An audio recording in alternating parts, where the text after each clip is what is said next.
يا مساء النور بس سيدي وعيني، وحياكم الله وأبقاكم وأهلا وسهلا. حركة بس صغيرة، يعني رياضة عقل، نتريض رياضة عقل كبي حصول.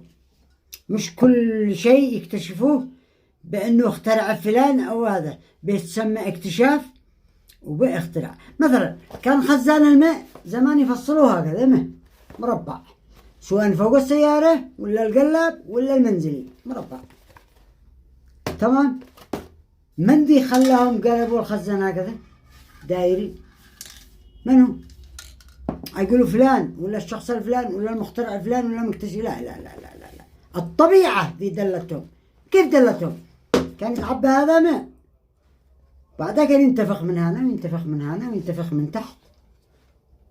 جاء واحد عقلي مالي شيء قال هكذا، إذا نطيب نظرية الطبيعة ونخليها هكذا ونسكت. هذه نظرية، وذي أنت ذكي وبتتفلسف لي على الجهاز إنه ما يتحولش إلى 2 كيلو ذيك الصغيري. شو أقول لك بحاجة؟ لو تجمع علمك كله ندري إيش هيجي لي؟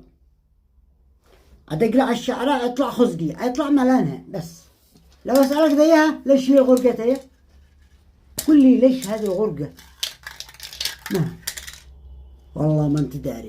أقول لكم يا أحبابي يا أصدقائي ليش؟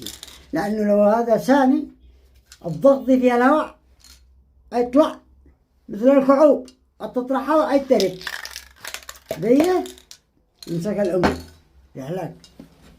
في أمان الله. فكرة الخزان صح؟